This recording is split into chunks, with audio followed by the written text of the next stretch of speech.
back to the East Health TV. This video was created from an article on our health website.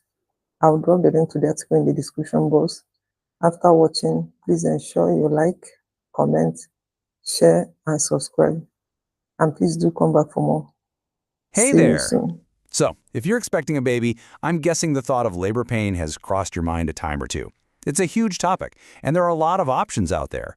But our goal today is to walk through them step by step so you can feel totally prepared and confident. Let's dive in. And let's just start right here with this really important idea.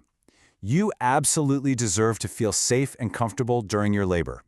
Feeling a little nervous is completely normal, but trust me, knowing what your options are is the first best step toward feeling empowered and easing those fears. Right, and that's the million-dollar question, isn't it? You hear about natural techniques, you hear about medical interventions. It can feel like a lot to sort through. But don't worry, we're going to lay it all out so you can see a clear path forward. Okay, so before we jump into all the solutions, it's really important to just acknowledge the challenge itself. Let's talk about the reality of labor pain, because validating this experience, knowing it's real, is so important. And it's not just a feeling, science absolutely backs this up. There's this landmark study that used something called the McGill Pain Questionnaire, which is a tool that basically ranks different kinds of pain. Well, it found that the pain women describe during labor scores incredibly high. And what this really tells us is that this pain is significant, it's real. So preparing for it isn't just a nice idea, it's a really smart part of your birth plan. So how do you prepare? Well, let's start by looking at ways you can work with your body to manage pain without any medication. Let's think of these as the first tools you can pack in your comfort toolkit. All right, so on this slide, we've got 5 really powerful non-medical methods. First up, continuous support. You know, having a doula or a really dedicated partner right there with you has been shown to reduce the need for pain meds and can even make labor shorter. Then there's breathing and relaxation. These aren't just about calming down. They're real techniques that give you a sense of control during contractions. Massage is all about the power of touch, which can actually lower your stress hormones. Water immersion, like laboring in a warm tub, is amazing. That natural buoyancy just feels so soothing. And finally, hypnotherapy, which uses focused concentration to kind of reframe how your brain is processing those pain signals. These methods are all about empowering you to work with your body. Now, while those natural methods are amazing, there can definitely come a point where more support is needed, and it's so important to know what your options are.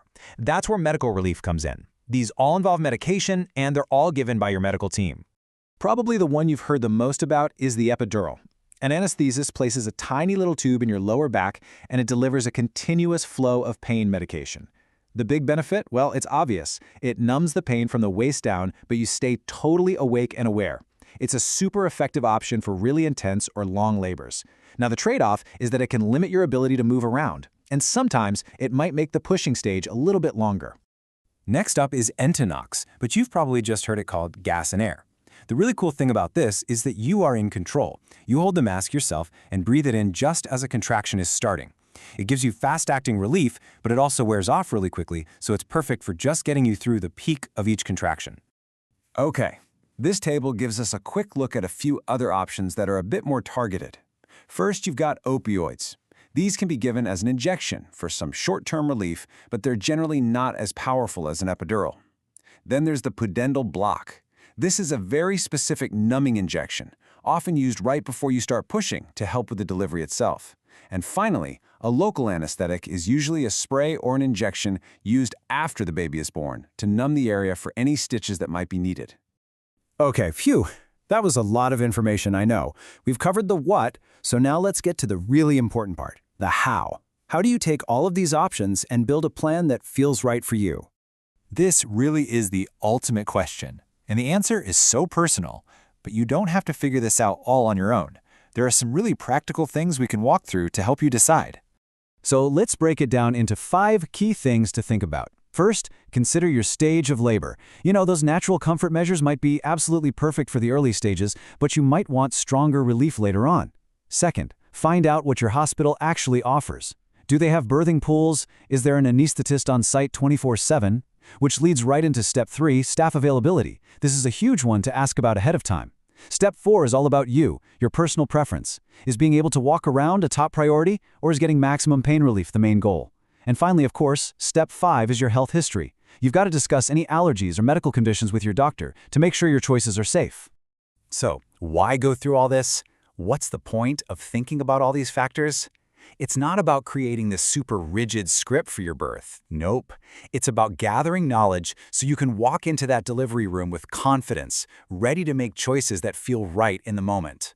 And this right here, this is probably the most important thing to remember. The goal isn't to write a plan in stone. Labor is, well, it's unpredictable.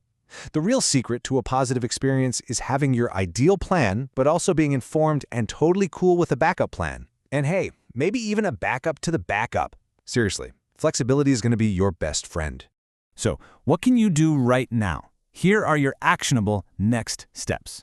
Start talking to your doctor or midwife about this early. Be open about what you'd prefer, but also about what you're worried about. Really try to embrace the idea that things can change. And always, always remember what the real goal is here: a safe and healthy birth for you and your baby. That, right there, is the true definition of a successful birth plan. So I want to leave you with this question to really think about. Beyond any specific method or technique, what is the one thing that's most important for your birth plan? Is it feeling in control? Is it having your partner right there with you? Or is it just feeling completely safe? Knowing that, deep down, will be your anchor, no matter which path your labor takes. Please subscribe.